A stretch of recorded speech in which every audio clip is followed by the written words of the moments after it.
बड़े बुजुर्ग कह गए हैं कि वक्त का खेल निराला होता है, लेकिन बिहार वालों हम आपसे कह रहे हैं कि आपके यहां इस बार वक्त का खेल निराला होगा। अरे निराला ही होगा ना, वरना आईपीएल छोड़कर आधी रात को आदमी संसद की कार्रवाई टीवी पर काहे देखा।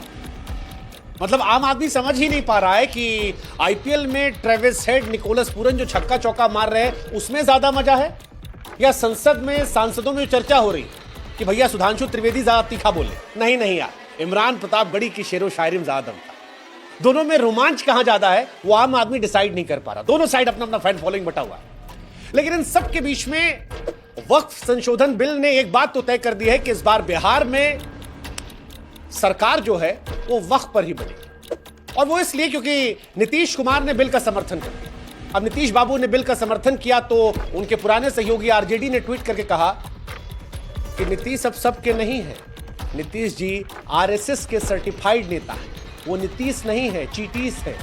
चीटीस मतलब चीटिंग, धोखेबाज, मुसलमानों के खिलाफ आरजेडी ऐसा कहे। अब पिछली बार नारा आया था कि अब की बार नीतीश है सरकार। ये जितना बवाल चल रहा है पक्ष विपक्ष का, इसको देख के हमने एक नया नारा दिया है कि अब की बार बिहार में वक्फ की सरकार। हाँ और नहीं तो क्या, वक्फ की ही तो सरकार बनेगी।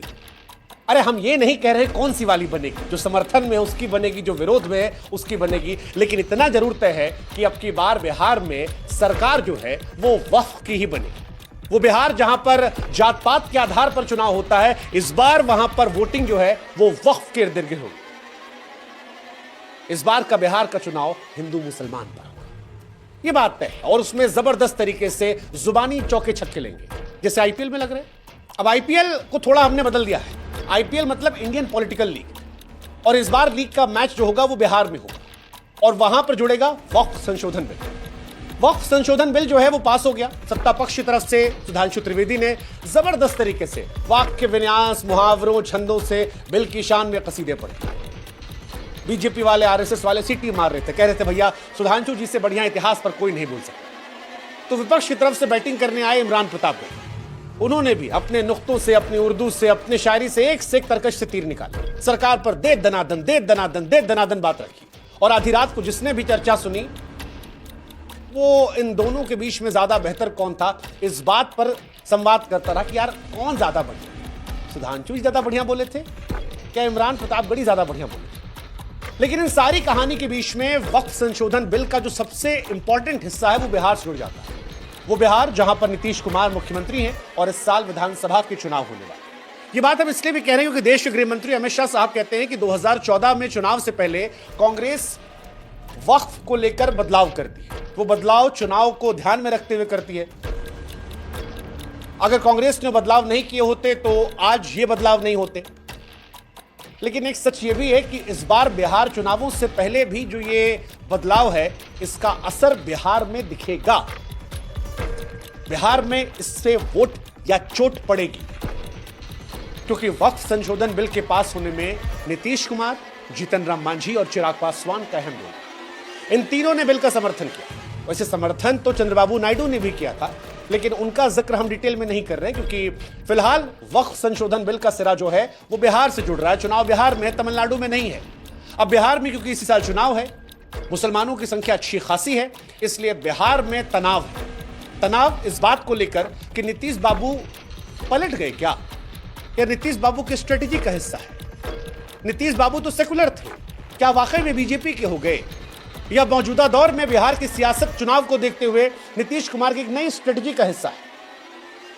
अब जो भी है, नीतीश बाबू की इस चाल को नीतीश बाबू के पार्टी के लोग समझ नहीं पाए, और यही वजह है कि उनकी पार्टी के कई नेता समर्थन से नाराज हो गए, और नाराज भी इस कदर हुए कि पार्टी को छोड़ने का ऐलान कर दिया। जेडीयू नेता और बिहार में शिया वक्फ बोर्ड के चेयरमैन अफजल अब्बास ने नीतीश कुमार से नाराजगी को जग जाहिर कर दिया। दूसरे जेडीयू के नेता, अल्पसंख्यक मोर्चा के प्रदेश सचिव मोहम्मद नवाज मलिक ने इस्तीफा दे दिया। जेडीयू नेता कासिम अंसारी, जेडीयू में अल्पसंख्यक विभाग के महासचिव मोहम्मद तबरेज ने भी जेडीयू से किनारा कर लिया। जेडीयू के एमएलसी गुलाम गौस तो लगातार कह रहे हैं कि किसानों के लिए लाया जाने वाला बिल वापस हो सकता है, तो वक्फ संशोधन बिल वापस क्यों नहीं हो सकता। कहने का मतलब यही है कि नीतीश कुमार ने भले ही बिल का समर्थन किया, लेकिन उनके दल में विवाद गहरा रहा है, और यह विवाद इसलिए भी गहरा रहा है क्योंकि इस साल बिहार में चुनाव है। बिहार के जेडीयू नेता जो कि मुस्लिम भी हैं, उन्हें इस बात का डर लग रहा है कि मुसलमान मतदाता जो है कहीं नीतीश कुमार से दूरी न बना ले। अब नीतीश बाबू क्योंकि एक अलग प्रकृति के व्यक्ति हैं, नीतीश बाबू मैजिकल आदमी है। मैजिकल आदमी इसलिए कह रहे हैं क्योंकि नीतीश बाबू चाहे आरजेडी के पास जाएं या बीजेपी के पास जाएं, उनका वोट बैंक साथ रहता था। वो बीजेपी के साथ रहे फिर भी मुसलमान उनको वोट देता था। लेकिन इस बार जब नीतीश बाबू ने ये वाला कदम उठाया तो सवाल यही उठा कि क्या इससे बिहार में बवाल होगा, इससे नीतीश बाबू की सरकार पर चोट पड़ेगी या नीतीश बाबू को इससे वोट मिलेगा। सवाल उठ रहा है कि नीतीश कुमार को बिल का समर्थन करने का हर्जाना क्या बिहार चुनाव में भुगतना पड़ेगा या फिर नीतीश कुमार ने बिल का समर्थन करके गहरी चाल चल दी है जो उनके लिए फायदेमंद है। नीतीश जी के बारे में लालू जी अक्सर कहते हैं कि नीतीश के पेट में भी दांत है, उनके दाएं हाथ में क्या उनके बाएं हाथ को पता नहीं होता। ऐसे में नीतीश कुमार को लेकर दोनों तरह की चर्चाएं चल रही। हालांकि इस फैसले को अगर आप आंकड़ों समझेंगे तो 2009 से लेकर 2015 तक मुसलमान वोट का बड़ा हिस्सा नीतीश कुमार गठबंधन को मिलता है। 2009-2010 तक तो नीतीश कुमार बीजेपी के साथ बिहार में लड़ने पर भी 21 से 62% तक मुसलमान वोट पाते रहे। हालांकि धीरे धीरे धीरे एनडीए के साथ चुनाव लड़ने में घटता रहा, लेकिन फिर भी मुस्लिम बाहुल्य सीट पर नीतीश कुमार की पार्टी को वोट मिलता रहा। 2014 के लोकसभा चुनाव में नीतीश कुमार एनडीए के साथ थे, तब एनडीए को 21% वोट मिले थे और कांग्रेस आरजेडी गठबंधन को 60% मुस्लिम वोट। 2015 के विधानसभा चुनाव में एनडीए को 8% मुस्लिम वोट मिले थे, वहां गठबंधन के खाते में 78% वोट गए थे। 2000 तो भाई साहब बात यह है कि वक्फ बिल जो बोर्ड पास किया जा रहा है तो उसको रद्दी करा देना चाहिए, क्योंकि ये भारत सरकार जो है तरक्की की ओर नहीं, ये बर्बादी की ओर जा रहा है।